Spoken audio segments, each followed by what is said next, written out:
अपने समात की मुफ्ती सलमान कादरी साहब क़िबला से।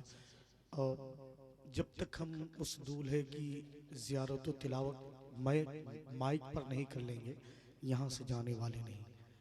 कोई जाना चाहता है क्या? जाना भी नहीं चाहिए हजरात। चूँकि इमरान जयपुरी साहब तशरीफ़ रखते हैं, मुदस्सिर बरकाती साहब का भी मेरे पास फ़ोन आया कि 5 मिनट के लिए सिर्फ इमरान भाई को, अब उन्हें ये फ़ैसला करना है। चूँकि हम तो नहीं चाहते थे सरकार इस वक्त, क्योंकि बहुत ज़्यादा देर तक सरकार बैठे। बस मैं दुआ करता हूँ तो मैं बहुत अदब एहतराम के साथ, इमरान भाई वो ख्याल कर रहे हैं, जाहिर सी बात है मैं बहुत अदब के साथ।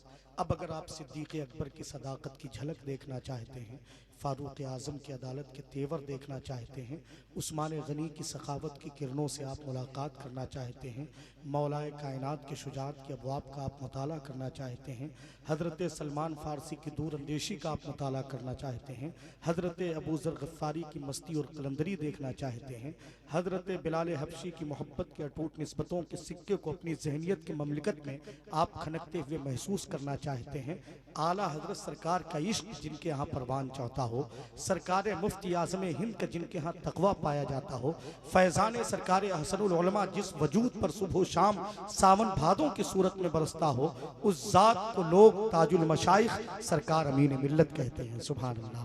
जरा मोहब्बत के साथ हाथों को उठाइए और बरकाती दूल्हा का इस्तकबाल कीजिए। नारे तकबीर। हाजी सगीर साहब को मुबारकबाद पेश कीजिए और इनके तमाम तरफ़ा को, और खुसूसियत के साथ सरकार की करम नवाजी है जो उन्होंने अपने गुलामों के दरमियान आकर के हम गुलामों को नवाजा है। नारे तकबीर, नारे रिसालत, ख्वाजा का हिंदुस्तान, फैज़ान गरीब नवाज, फैज़ान साहिबुल बरकात, हुजूर ताजुल मशाइख सरकार अमीन मिल्लत, बरकाती दूल्हा, खानदान बरकात।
बिल्कुल चुप हो जाओ, चुप हो जाओ।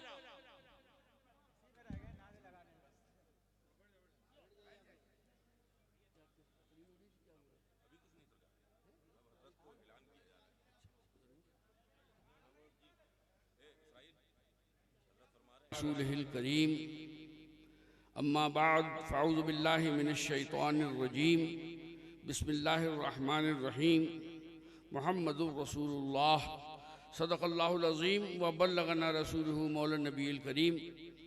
इन्नल्लाह व मलाइकतहु युसल्लूना अलन नबी या अय्युहल्लज़ीना आमनू सल्लु अलैहि व सल्लिमू तस्लीमा। अल्लाहुम्मा सल्लि अला सय्यिदिना मौलाना मुहम्मद व अला आलि सय्यिदिना मौलाना मुहम्मद व बारिक व सल्लिम। सलातु व सलामुन अलैका या रसूलल्लाह व अला आलिका व अस्हाबिका या हबीबल्लाह। मुअज़्ज़िज़ उलमाए किराम, मुफ्तियान ज़वील एहतराम, शुअराए इस्लाम, हज़रात अइम्मा, मोहतरम बुज़ुर्गों, अजीज़ साथियों, नौजवान दोस्तों और प्यारे बच्चों, आज आपके शहर छतरपुर में एहसनुल उलमा कॉन्फ्रेंस के नाम से एक जलसा मुनक़िद किया गया। हम अहले सुन्नत वल जमात का ये कायदा है कि जब भी हमारा दिल चाहता है अपने आका व मौला सल्लल्लाहु अलैहि वसल्लम का जिक्र कर लिया करते हैं। चाहे उसका नाम 11वीं शरीफ हो, चाहे उसका नाम 12वीं शरीफ हो, चाहे उसका नाम एहसनुल उलमा कॉन्फ्रेंस हो, हमारे रगों में खून की तरह इश्क़ सरकार दो आलम सल्लल्लाहु अलैहि वसल्लम दौड़ता है। अल्हम्दुलिल्लाह सरकार। इमाम अहले सुन्नत मुजद्दिदे दीनो मिल्लत चश्मो चिरागे ख़ानदान बरक़ात अब्दुल मुस्तफ़ा मोहम्मद अहमद रज़ा ख़ां क़ादरी बरकाती रहमतुल्लाह ताला अलैह यूँ अर्ज़ करते हैं कि अल्लाह की सरताबा कदम शान है ये, अल्लाह की सरताबा कदम शान है ये, इंसान नहीं इंसान वो इंसान है ये। और कुरान तो ईमान बताता है इन्हें, और ईमान ये कहता है मेरी जान है ये।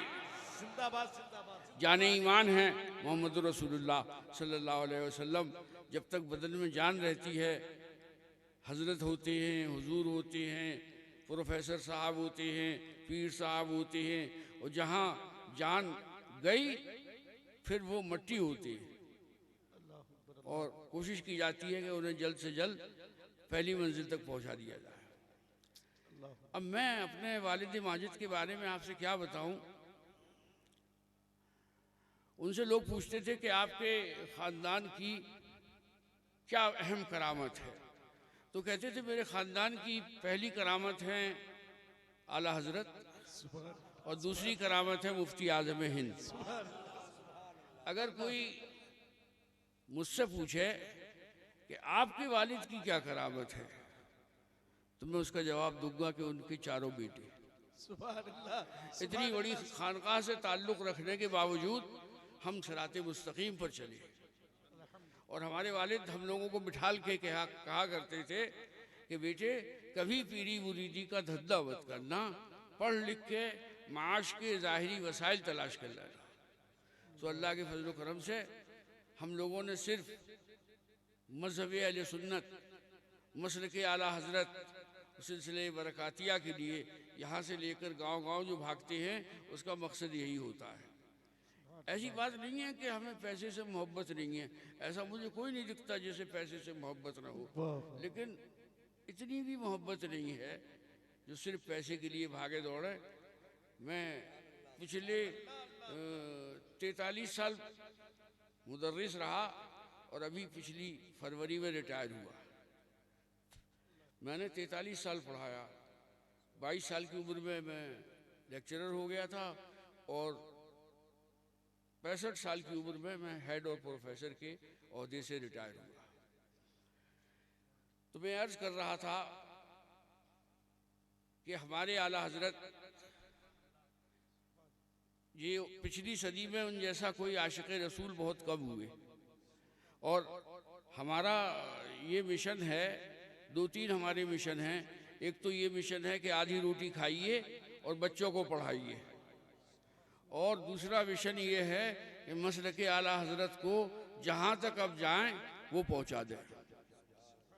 बम्बई में एक बहुत बड़े आलिम हैं, मैं तो नहीं समझता कि वो इतने बड़े आलिम हैं और इतनी छोटी सी बात नहीं जानती।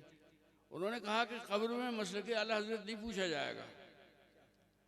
तो मैंने उन तक इत्तला भिजवाई कि कब्र में 3 सवाल होंगे। अभी हमारे मौलाना भी बता रही थी, मन रब्बुक मा दीनुक मा कुन्तु तक़ूलु फ़ी हाज़ा रजुल। मैंने कहा ये तीसरा सवाल ही तो मसलक आला हज़रत है, तीसरा सवाल ही तो मसलक आला हज़रत है। हम तो अल्हम्दुलिल्लाह उठ के कहेंगे कि अरे ये तो मेरे आका मौला हैं, ये तो मेरे मावा मलजा हैं, ये सुल्तान आलम हैं, इनको इनके रब ने मालिक कायनात बनाकर हमारा रसूल बनाकर भेजा है। और जब उनसे पूछा जाएगा कि हाय हाय हम नहीं जानते, हमने सुना भी नहीं था, हम उनके बारे में कोई बात होती थी तो हम मुंह फेर के चले जाया करते थे। तो ये तीसरा सवाल जो है यही मसलक आला हज़रत है। मैं 20 जगह इम्तहान और इंटरव्यू लेने गया तो लड़के को ये नहीं मालूम होता था कि ये सर जो आए हैं ये क्या सवाल करेंगे, और मुझे ये नहीं मालूम होता था कि ये लड़का क्या जवाब देगा। लेकिन ये ऐसा इंटरव्यू है कि इसके तीनों सवाल आउट हैं और इसके तीनों जवाब आउट हैं। बस मामला ये है कि वक्त पे अल्लाह की रहमत साथ हो और जवाब दे रहे हो। और मैं एक बात अपने जो बहुत पीर भाई हैं उनसे कहता हूँ कि मग़फ़िरत और जन्नत की ज़्यादा फिक्र मत किया करो। तो अजीब कहेंगे आप, ये अजीब आदमी है यार, कह रहा है कि जन्नत और मग़फ़िरत की फिक्र मत किया करो। बस मेरा कहना यह है कि सरवर कौनैन सल्लल्लाहु अलैहि वसल्लम से अपने ग़ुलामी के ताल्लुक़ को बरकरार रखो, और जिससे मोहब्बत की जाती है उसकी एक एक अदा अपनाई जाती है। नारे तकबीर, नारे रिसालत, पैगाम ताजुल मशाइख। सुभान अल्लाह, सुभान अल्लाह। तो जब हम अपने आका से मोहब्बत करेंगे तो उनकी एक एक अदा को अपनाएंगे। हम नमाज भी पढ़ेंगे, रोज़ा भी करेंगे, रखेंगे, हज भी करेंगे, ज़कात भी देंगे, हुकूकुल्लाह भी निभाएंगे और हुकूकुल इबाद भी निभाएंगे। अब बताओ, नमाज हमने पढ़ी, रोज़ा हमने रखा, हज हमने किया, ज़कात हमने दी, और आका से हमने इतना चाहा कि इतना किसी को चाहा ही नहीं। सरवर कौनैन सल्लल्लाहु अलैहि वसल्लम की बारगाह में सैयदना उमर फारूक रज़ी अल्लाह ताला अन्हु हाजिर हुए तो सरकार ने फरमाया कि ए उमर, ला युमिनु अहदुकुम हत्ता अकूना अहब्बा इलैहि मिन वालिदिही व वलदिही वन नासि अजमईन। ए उमर, ईमान उस वक्त तक मुकम्मल नहीं हो सकता जब तक कि तुम अपनी औलाद और अपने माँ बाप और अपनी जान से ज़्यादा मुझसे मोहब्बत न करो। ये किससे कह रहे हैं? ये किसी गांव के सहाबी से नहीं कह रहे, ये उनसे कह रहे हैं जो गैज़ुल मुनाफिकीन हैं, इमामुल मुजाहिदीन हैं, जिनके रौब से अबू जहल जैसा थरथराता है। तो सैयद उमर फारूक रज़ी अल्लाह ताला अन्हु ने अर्ज़ किया कि या रसूल अल्लाह, वो जानते थे कि ये रसूल इल्म माकाना व मा यकून का जानने वाला है, इसके सामने कोई इधर उधर की बात कही नहीं जा सकती। तो उन्होंने अर्ज़ किया, या रसूल अल्लाह, अब तक मैं अपनी औलाद और माँ बाप से ज़्यादा आपको चाहता था, लेकिन अपनी जान से ज़्यादा नहीं चाहता था। अब मैं ऐलान करता हूँ कि मैं आपको अपनी जान से ज़्यादा चाहता हूँ। सुभान अल्लाह। तो अब उसमें सुनिए वो जुमला, अल्लाह के रसूल ने फरमाया, ए उमर, तुम्हारा दीन अब मुकम्मल हुआ। सुभान अल्लाह। ये अशरे मुबशरा के दीन का मामला है, तो हम लोग किस गिनती व शुमार में आते हैं? ये जो उचके उचके पजामे और लटके लटके कुर्ते जो बकवासे करते कि रसूल को किसी चीज़ का इल्म नहीं था और रसूल को कोई इख्तियार नहीं था और रसूल को दीवार पीछे की खबर नहीं थी, लेकिन हम ऐसे किसी रसूल को जानते ही नहीं। ये कोई उनका रसूल होगा? हमारा रसूल तो वो है जो अर्श के दरवाजे के खुलने की चरचराहट सुनता है। ये उसके कानों का आलम है, और आंखों का आलम यह है कि साहबा से फरमाते कि देखो जिब्रील रवाना हो गए। ये आंखों का आलम है। तो हम तो ऐसे रसूल पर हमारा ईमान है जिनके सिर्फ सोचने से, किसी से कहा भी नहीं, सिर्फ सोचते थे कि काश बैतुल मुक़द्दस के बजाय काबा क़िबला करार दे दिया जाए जो मेरे दादा का बनाया हुआ है।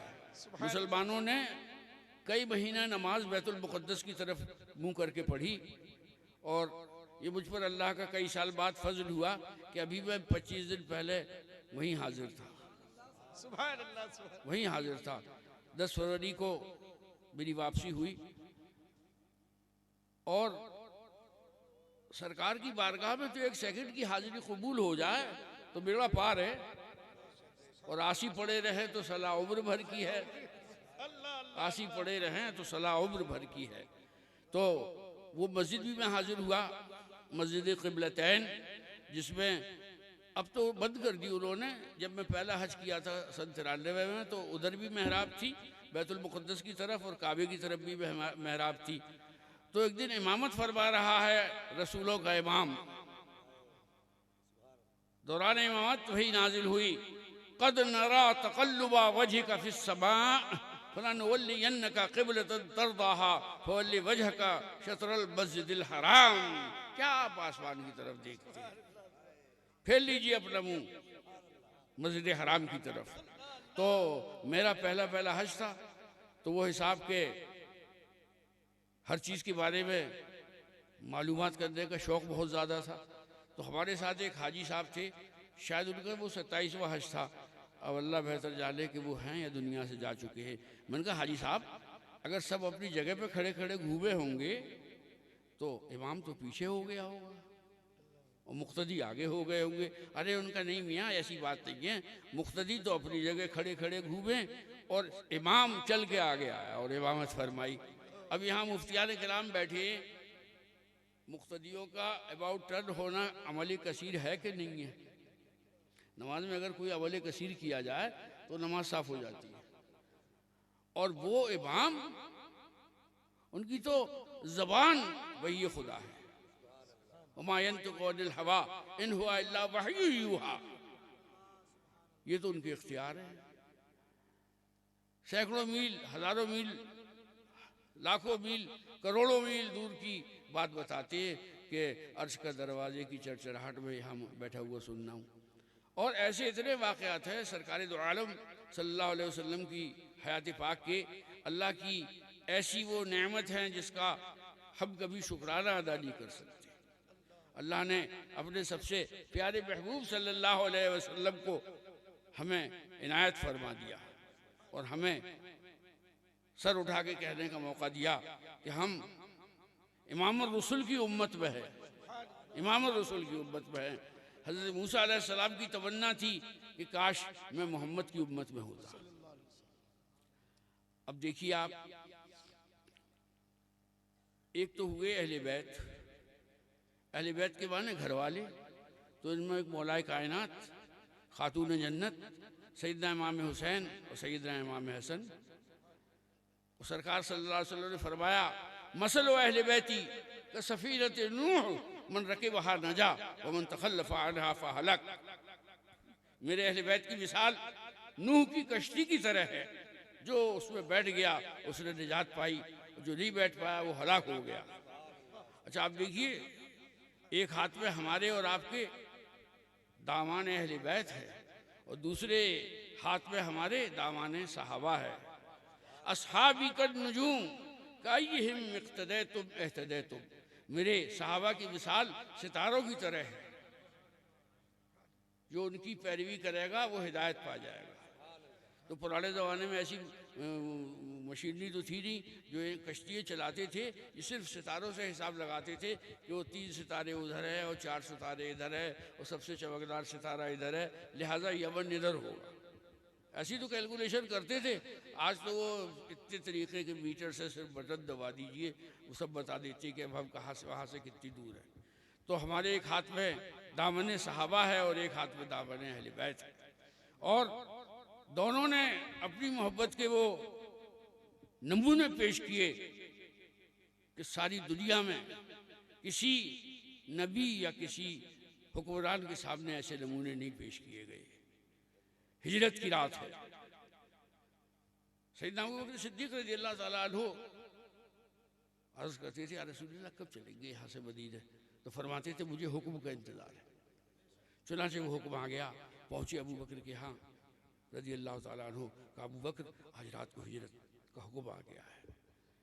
अब अपने काशाने नबुव्वत पर पहुँचे और मौलाए कायनात से कहा, अली आज हमारे बिस्तर पे तुम सो जाना, और मक्के के बहुत से लोगों की अमानतें हमारे पास रखी है, हम अमीन के नाम से मशहूर हैं, सबकी अमानतें सुबह सबके सपुर्द कर देना और फिर मुझसे मदीने में आके मिल जाना। मौलाए कायनात फरमाते हैं कि उस रात से ज़्यादा मुझे चैन की नींद कभी आई नहीं जिंदगी में, क्योंकि उस रात के गारंटर थे मोहम्मद रसूलुल्लाह सल्लल्लाहु अलैहि वसल्लम। यानी उन्होंने गारंटी ली थी कि तुम सोगे भी, अमानतें भी तकसीम करोगे और फिर मुझसे आके मदीने शरीफ में मिल भी लोगे। मेरे अजीज़ों, अब दूसरी मिसाल अफजलुल बशरे बादल अंबियाए वल मुरसलीना बित्तहक़ीक़ सैयदना अबू बकर सिद्दीक़ रज़ियल्लाहु ताला अन्हु कंधों में बिठाल के चले। आप कहेंगे कंधों में क्यों बिठाल के चले? उन्होंने कहा, या रसूल अल्लाह, ये अरब के लोग जो है पैर के निशान से पहचान लेंगे कि हम दोनों इधर से गए। 2 पैर मेरे, 2 पैर आपके, तो मैं आपको अपने कंधों में बिठाऊंगा। खैर सरकार कंधों पे, अब 2 ही पैर के निशान थे। अब वो गारे सौर में चले गए तो कबूतरी ने अंडे दे दिए।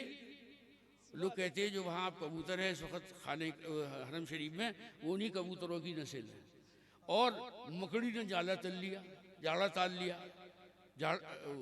ताल लिया तो उधर भी आए कुफारे मक्का ढूंढते हुए, कह लगे यार इस गार में कैसे हो सकती, यहाँ तो देखो जाला तना हुआ है, यहाँ कबूतर बहुत वैशी जानवर है, उसने अंडे दिए हैं, अगर इस गार में होते तो ये कुछ नहीं होता। और उधर गार में दोनों सुन रहे हैं। अब उस गार में थे सुराख। सैयदना अबू बकर सिद्दीक रज़ी अल्लाह ताला अन्हु ने अपने कपड़े फाड़ फाड़ के सब सुराख बंद किए, एक सुराख खुला रह गया। बराबर के गार में एक नाग इंतजार कर रहा था बरसों से।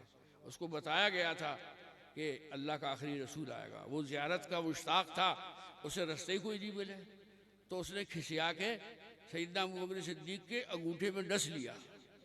और इतना जैसे आज की ज़बान में हम कहें तो मेरे ख्याल में वो कोबरा होगा, कोबरा, बहुत ख़तरनाक। तो सैयदना अबू बकर सिद्दीक की मुबारक आँखों से आंसू निकले शिद्दत दर्द से, और सरवर कौनैन सल्लल्लाहु अलैहि वसल्लम के चेहरे अक़दस पे पड़े। उठे, कहा अबू बकर क्या बात है यार? अर्ज़ किया या रसूल अल्लाह मुझे सांप ने डस लिया। कुछ नहीं कहा कि अरे तुम हमें उठा देते, झटका दे के ये फला, क्योंकि अबू बकर उनका मर्तबा जानते थे ना। सरवर कौनैन सल्लल्लाहु अलैहि वसल्लम ने अपना लुआब दहन लेके लगा दिया, और फिर सैयदना अबू बकर सिद्दीक को जिंदगी भर कभी वो तकलीफ नहीं हुई। अल्लाह सुभान अल्लाह। दूसरा वाक़या सुनिए कि मकाम सहबा में अरब में एक जगह है, वहाँ पे मौलाए कायनात सैयदना अली मुर्तज़ा की गोद में सर रखे आराम फरमा हैं, और सूरज जो है वो चला जा रहा है तेज़ी के साथ मगरिब की तरफ। सूरज जब डूबता है तो मगरिब की तरफ जाता है, और जब निकलता है तो मशरिक़ की तरफ से निकलता है। मौला अली भी जानते थे कि अगर मैंने इनको झंझोड़ के या किस तरह से उठाया तो उस जुर्म की कोई माफ़ी नहीं है, और अगर नमाज कज़ा भी हो गई तो इसकी तो अदा ये करा देंगे। इसी बात को हमारे आला हज़रत ने 3-4 अशार में सारा केस निपटा दिया। 3-4 अशार में मौला अली ने वारी तेरी नींद पर नमाज, और वो भी असर, सबसे जो आला खतर की है। सिद्दीक बल के गार में जान अपनी दे चुके, और हिफ्ज़ जा तो जान फिरूज़े गरर की है। हाँ तूने उनकी जान उन्हें फेर दी नमाज, पर वो तो कर चुके थे जो करनी बशर की। नारे तकबीर, नारे रिसालत, हुजूर ताजुल मशाइख। अभी इस मजमून का एक शेर जो आगे आ रहा है, एक इल्म होता है इल्म मंतिक़, हमारे उलमाए किराम वाकिफ़ है, तो उसमें होता है एक सुगरा, एक कुबरा, एक हद औसत और नतीजा। तो सुगरा ये है कि बकरी घास खाती है, तो कुबरा ये है कि आदमी बकरी खाता है, तो गोया आदमी जो है घास खाता है। तो आला हज़रत फरमाते हैं कि साबित हुआ कि जुमला फराइज फुरू हैं, असलुल उसूल बंदगी उस्ताद भर की। हमारे आला हज़रत गए, पहले दिन सरकार दो आलम सल्लल्लाहु अलैहि वसल्लम की ज़ियारत नहीं हुई, तो नात लिखी कि वो सुए लालाजार फिरते हैं, तेरे दिन ए बहार फिरते हैं, कोई क्यों पूछे तेरी बात रजा, तुझसे कितने हजार फिरते। ये रोहलखंड की ज़बान है, जो हमारे बहुत से नातखा और उधर सरहद में तो उसकी जगह शैदा कर दिया। अबे तुम्हारा बाप का बाल है जो तुम उसमें शैदा कर दो, हाँ शैदा कर दो। तो हम चूँकि काफ़ी साल मास्टरी करी और पुरानी किताबें पढ़ने का हमें शौक़ भी था, कलमी किताबें, तो अभी भी आप बरेली शरीफ जाएँ उस इलाके में, रोहलखंड के इलाके में, भैया वाला कितने लोग जब आते वहाँ, कितनी भीड़ थी, कितने नहीं कहते, कितने लोग आए शादी में। मियाँ के जनाजे में कितने लोग गए थे? तो वही आला हज़रत ने कहा, कोई क्यों पूछे तेरी बात रजा, तुझसे कितने हजार फिरती है। यानी बहुत से आशिक घूम रहे हैं, तुम्हारी बात क्यों पूछी जाए। फिर वो हुआ अगले दिन कि जो कहा कि हाजियों आओ, शहंशाह का रोजा देखो, काबा तो देख चुके, काबे का काबा देखो, आब जमजम तो पिया खूब, बुझाई प्यासे, आओ जूदे शहे कौसर का भी दरिया देखो।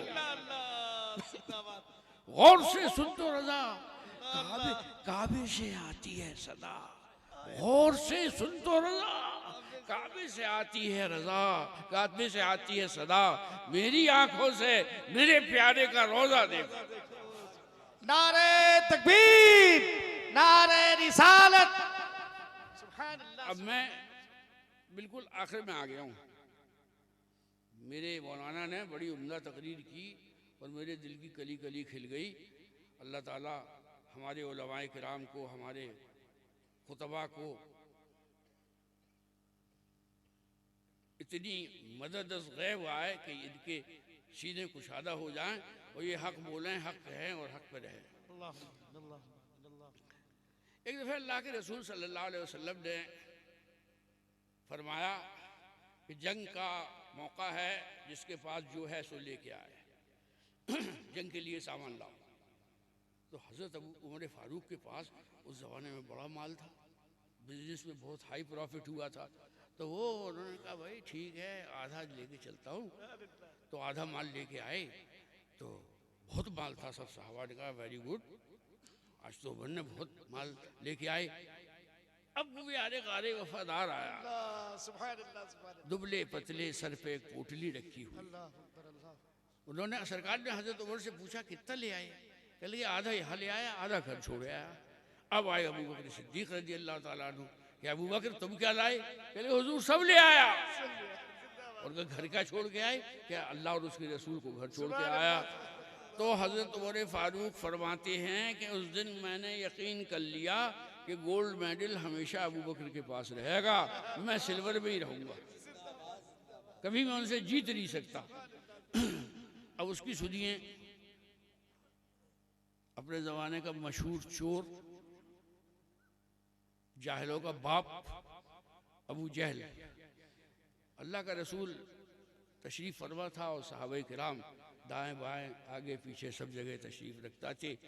तो ऐसा लगता था जैसे सितारों के झुरमुट में चाँद बैठा। लेकिन चूँकि मैं थोड़ी बहुत उर्दू पिछले 43 साल से पढ़ाया, ये तशबीह ज़रा मुझे कमज़ोर लगती है, इसलिए कि चाँद तो घटता है ना, एक हद तक बढ़ता है, 14वीं तक बढ़ता है और फिर 15वीं से घटना शुरू हो जाता है। लेकिन यहाँ तो घटना है ही नहीं। और रफ़ाना लका ज़िक्रक, ऐ प्यारे महबूब, हमने आपके लिए आपका जिक्र बुलंद किया। जिंदाबाद सरकार, जिंदाबाद। अब वो आया चोटा। अच्छा पहले तो उसकी ये सुन लीजिए कि एक दिन अल्लाह का रसूल काबे में नमाज पढ़ रहा था, तो भाई पहुंच गया और सरकार के साथ उसने गुस्ताखी की और उनके पीठ पर ओझड़ी डाल दी। अच्छा सरकार के जो एक और चचा थे, चचा क्या सरकार के तो जितने थे सब बड़े अब्बा थे।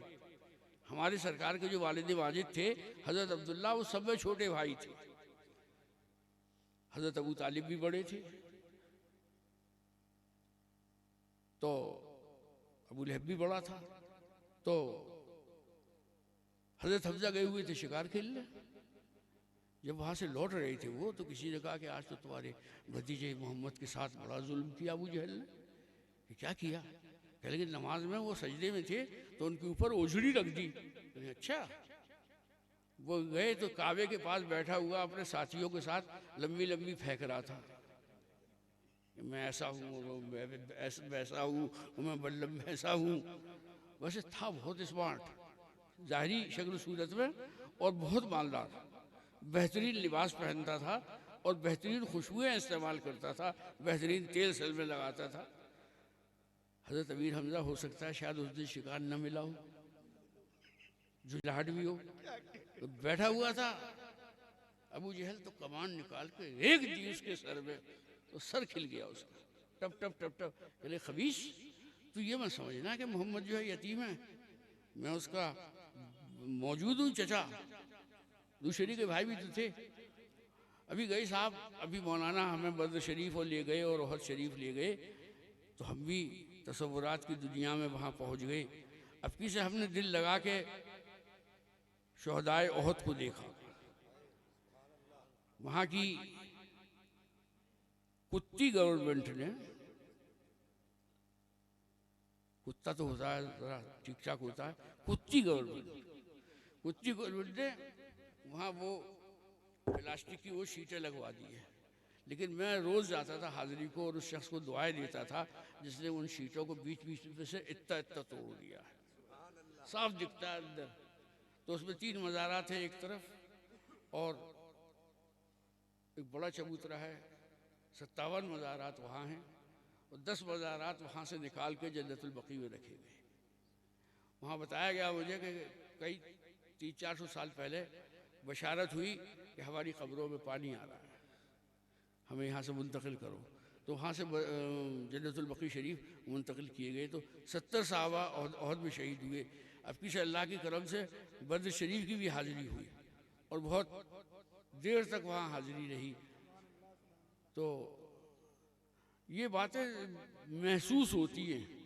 जैसे मैं कहूँ कि खुदा न खासा मेरे सर में दर्द हो रहा है, तो आप कहेंगे दिखाइए। अरे दर्द कोई दिखाने की चीज़ है यार, कि चोट लग गई मेरे को दिखाइए, लोई देख लो ये लग गई। तो वाक़या ये हुआ कि फिर हज़रत अबू बकर सिद्दीक़ आए और फरमाया अल्लाह के रसूल ने कि अबू बकर तुम क्या लेके आए? कहने लगे कि मैं जो है वो अपने सारे घर का सामान ले आया और घर पे अल्लाह और उसके रसूल को छोड़ आया।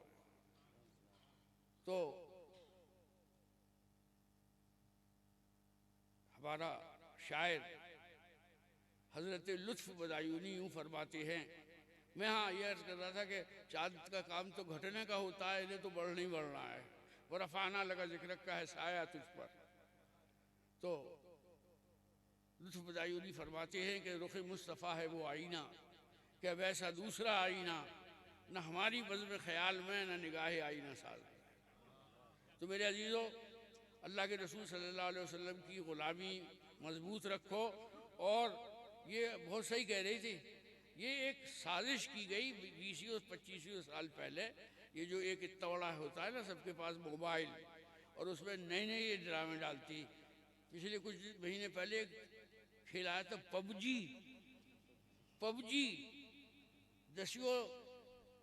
12-15 साल के लड़कों ने खुदकशी कर ली, 7वें मंजिल से कूद दिया। यानी क्या उसमें ऐसी चीज़ होती थी।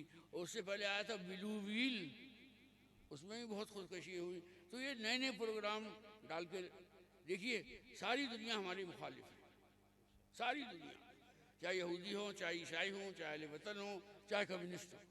यहूदी ईसाई शुरू में बहुत लड़ते रहे, पुरानी तारीख है, अभी भी लड़ते। लेकिन जब सामने ग़ुलाम मोहम्मद आ जाता है, ग़ुलाम रसूल आ जाता है, अहमद अली आ जाता है, चिरागुद्दीन आ जाता है, कहते यार हम तो फिर निपट लेंगे, अभी तो इनको मारो। तो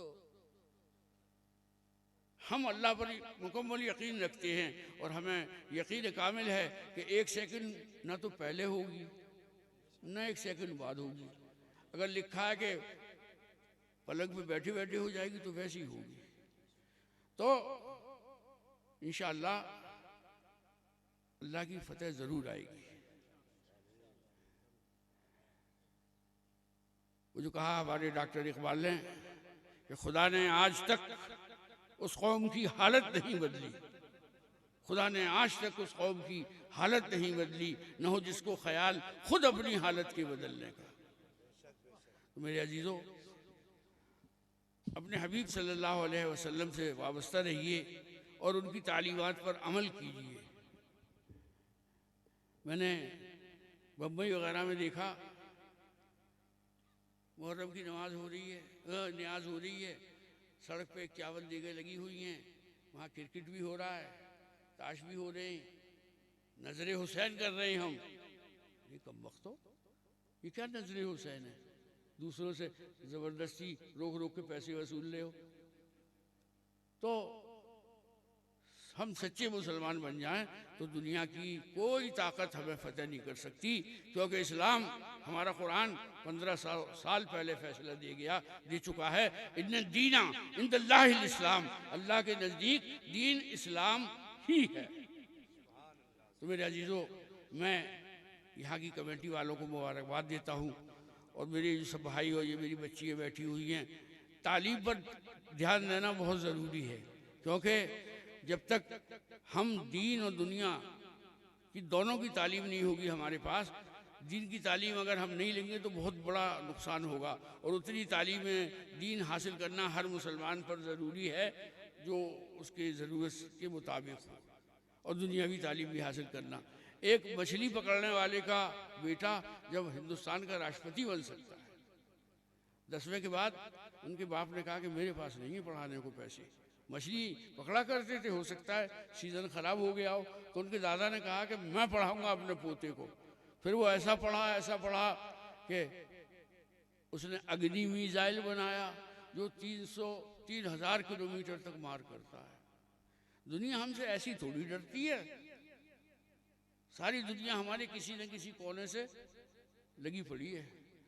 और जब गए थे राष्ट्रपति भवन में तो 2 बैग लेके गए थे, और जब वहाँ से निकले तो 2 ही बैग थे, और आज तक वो मिसाइल मैन के नाम से मशहूर है। तो कोई आसमान से थोड़ी उतरा था, ना ज़मीन से उगा था।